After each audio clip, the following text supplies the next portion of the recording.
To all of you. बच्चों, इस पाठ में वाक्य के विषय में चर्चा किया जाएगा। वाक्य क्या है, वाक्य के प्रकार कितने होते हैं। तो आइए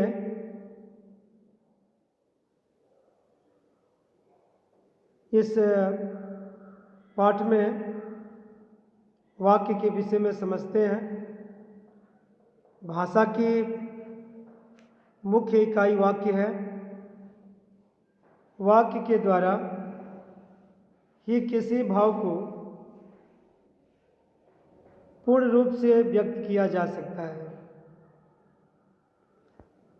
शब्दों का अपना अर्थ होता है, लेकिन इन्हें बिना किसी क्रम के अलग अलग बोलने से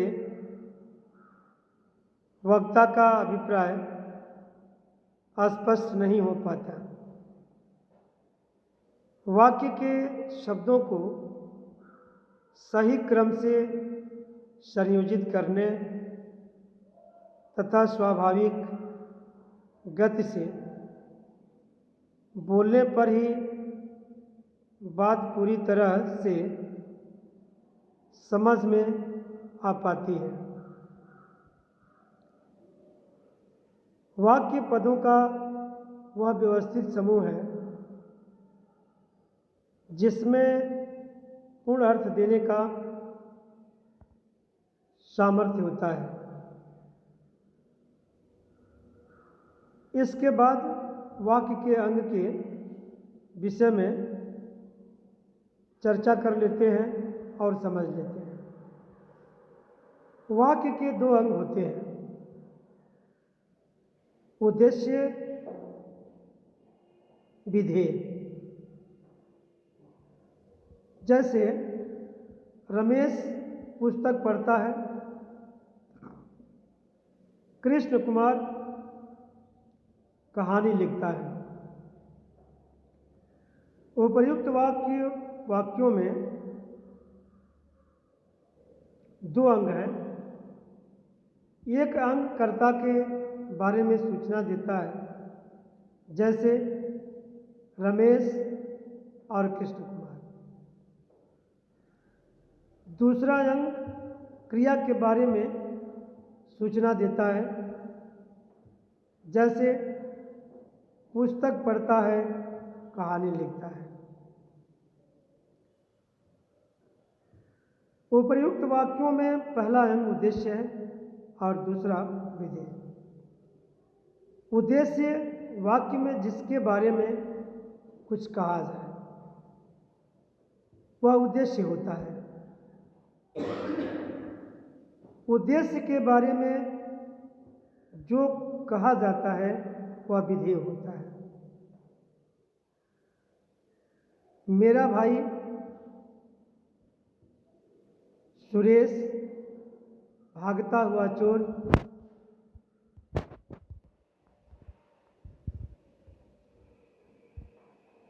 प्रेमचंद की कहानियाँ उद्देश्य में है। विधेय में मेरा भाई चतुर है, सुरेश बीमार है,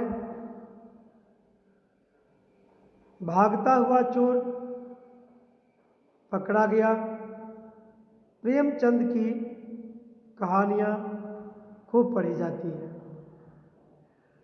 इन वाक्यों में भाई, सुरेश, चोर, कहानियाँ उद्देश्य है। शेष पद मेरा, भागता हुआ, प्रेमचंद की,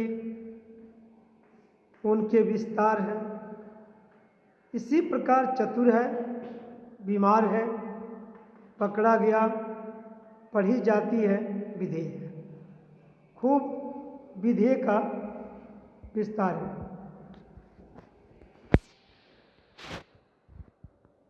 अब इसके बाद विशेष, कभी कभी उद्देश्य प्रकट नहीं होता आज्ञा सूचक वाक्य देखिए। वहाँ मत जाओ विधेय है, यहाँ तुम उद्देश्य अप्रकट्य है। उद्देश्य और विधेय एक एक पद के भी हो सकते हैं और एक से अधिक पदों के भी। जैसे उदाहरण, मोहन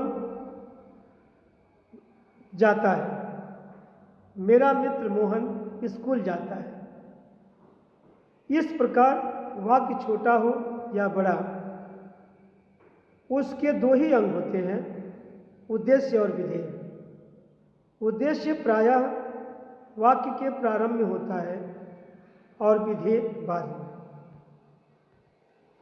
इसके बाद पदक्रम समझ लेते हैं कि पदक्रम क्या होता है। वाक्य में पदक्रम का विशेष महत्व है।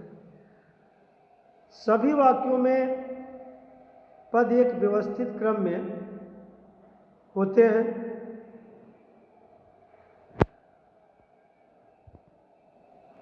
क्रम भंग होने से अर्थ भिन्न हो जाता है।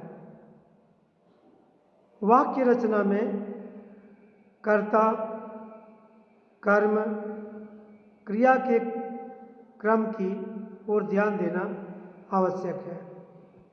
इन बातों को ध्यान में रखा जाना चाहिए।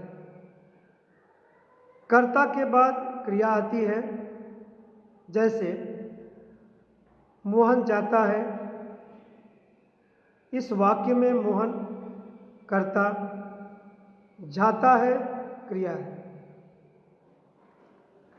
कर्म हो अथवा पूरक, वह कर्ता है और क्रिया के बीच में आता है। जैसे गोपाल ने पुस्तक खरीदी। पुस्तक कर्म, वह राजा बन बैठा। तो इसमें पूरक है। दूसरा है, यदि दो कर्म हो तो गौण कर्म का स्थान मुख्य कर्म से पहले होता है। जैसे रवि ने गीता को सेव खिलाया, तो गौण कर्म और मुख्य कर्म दोनों देख लेते हैं कि रवि ने गीता को गौण कर्म सेव, मुख्य कर्म खिलाया। यदि वाक्य में एक कर्म और एक पूरक हो तो पूरक बाद में आता है। जैसे सुरेश ने रस्सी को सांप समझ लिया, तो सांप पूरक, रस्सी कर्म। संबंधवाचक पद संबंधित विशेषण से पहले आते हैं। जैसे मेरा छोटा भाई 8वीं कक्षा में पढ़ता है। क्रिया विशेषण का स्थान प्रायः संबंधित क्रिया से पहले होता है। जैसे कृष्ण तेज दौड़ता है। समुच्चय बोधक अव्यय जिन शब्दों या जिन वाक्यों को जोड़ते हैं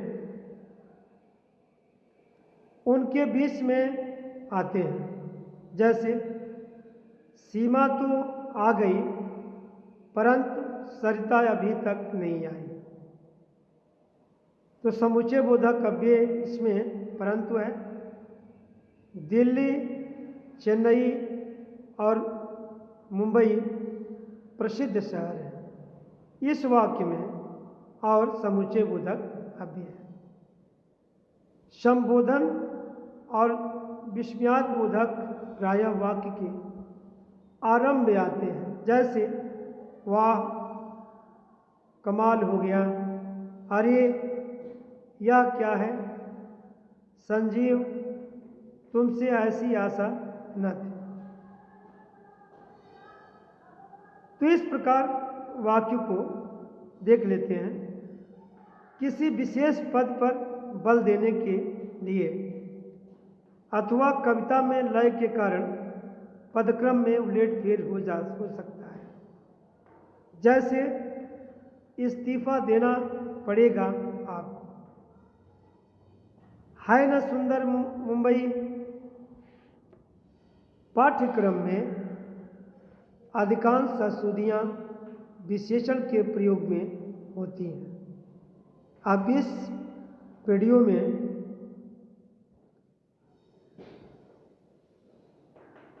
वाक्य की परिभाषा और वाक्य के अंग और पदक्रम को आप लोग पढ़ेंगे, समझेंगे।